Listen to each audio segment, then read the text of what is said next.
You pay your credit card bill on time. Every month.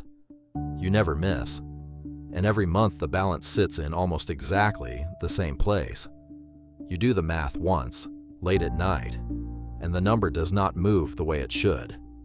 That gap between what you paid and what disappeared is not an accounting error. It is the product working as designed. Most people hunting for a financial trap look for theft, a charge they did not make, a fee that appeared from nowhere. This one is not buried in fine print.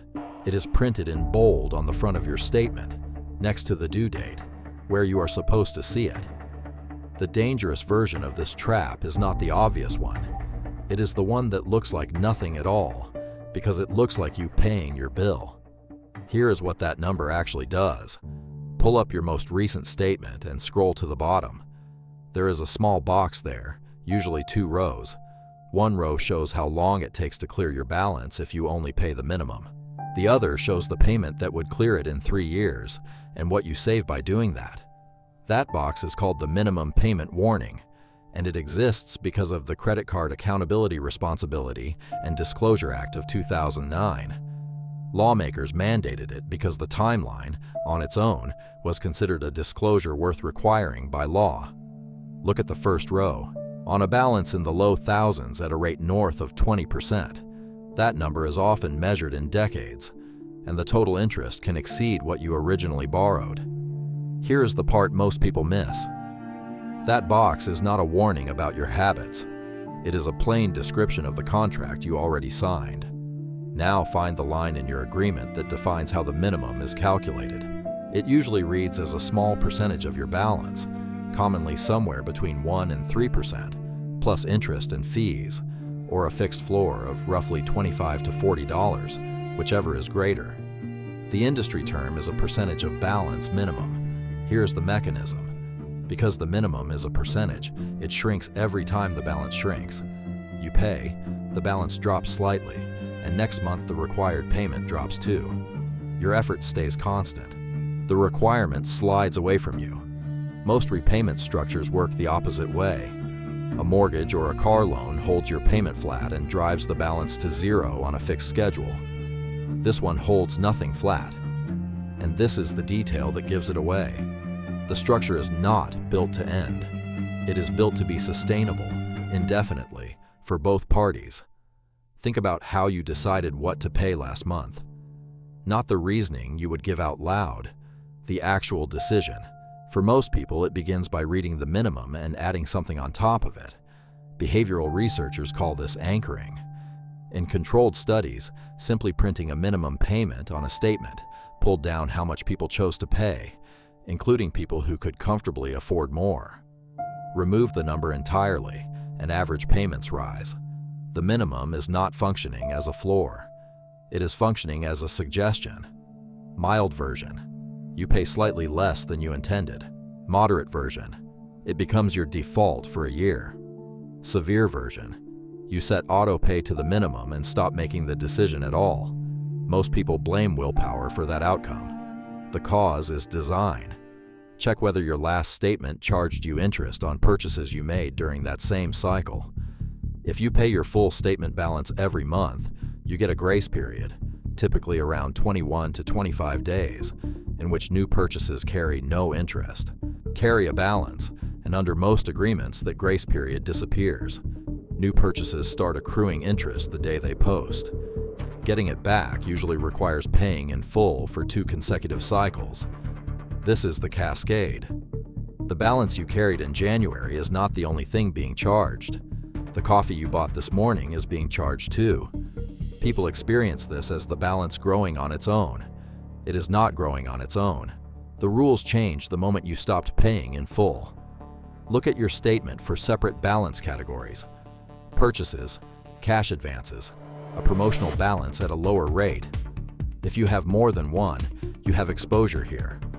Under current rules, anything you pay above the minimum must be applied to your highest interest balance first.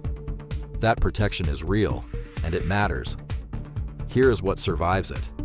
The minimum payment itself is not covered by that rule. The issuer can allocate the minimum as it chooses, and it commonly goes to the lowest rate balance. So if you pay only the minimum, your most expensive debt, a cash advance near 30% with no grace period at all, can sit untouched and compounding while your payment quietly retires the cheapest money you owe. The tell is one balance that will not move while another one does. If you have ever financed a mattress, a laptop, a dental procedure, or a car repair through a store card, read those promotional terms again. There is a meaningful difference between two phrases that sound identical out loud.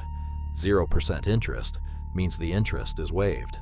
No interest if paid in full means the interest is deferred, accruing quietly in the background the entire time. The term is deferred interest.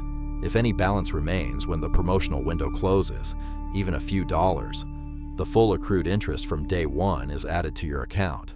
Consumer regulators have flagged this structure repeatedly. Here is the structural piece almost nobody catches. The minimum payment on those promotions is generally calculated the same way as any other minimum. It is not calculated to clear the balance before the deadline. Follow the minimum exactly, on time, every month, and you can arrive at the end of the promotion still owing and be charged as if the promotion never existed. People blame themselves for missing a date. The schedule was never aligned to that date. One last check. Call your issuer and ask for your payoff amount, then compare it to the balance on your statement. If you are carrying a balance, those two numbers will not match. Interest accrues daily against your average daily balance. Your statement is a snapshot taken on the closing date. Between that closing date and the day your payment actually lands, interest keeps accruing. That is residual interest, sometimes called trailing interest. You pay what the statement said in full, and a small charge appears the following month. The account you believed you closed reopens itself for a few dollars. Left unpaid because you were not expecting a bill, it becomes a late payment, and a late payment can trigger a penalty rate and a drop in your credit score. Ask for the payoff amount, not the statement balance. So why does this work on careful, intelligent people? First, the number carries institutional authority. It is not a suggestion from a stranger.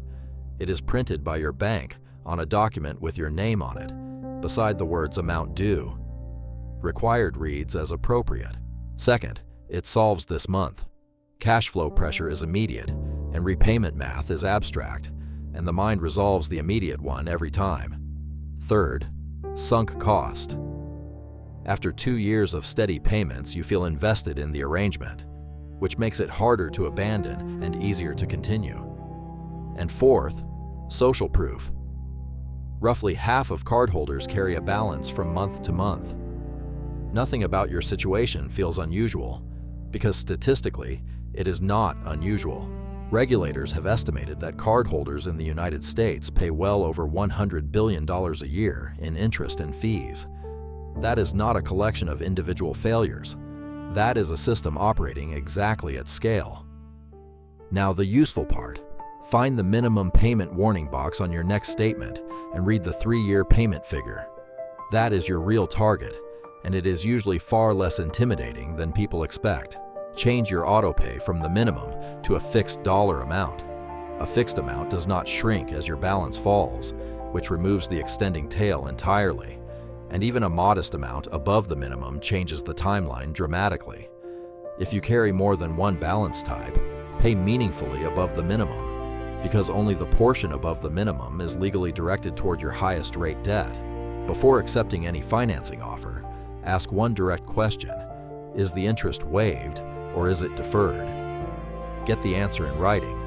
If it is deferred, divide the balance by 1 less than the number of promotional months and pay that figure, not the minimum.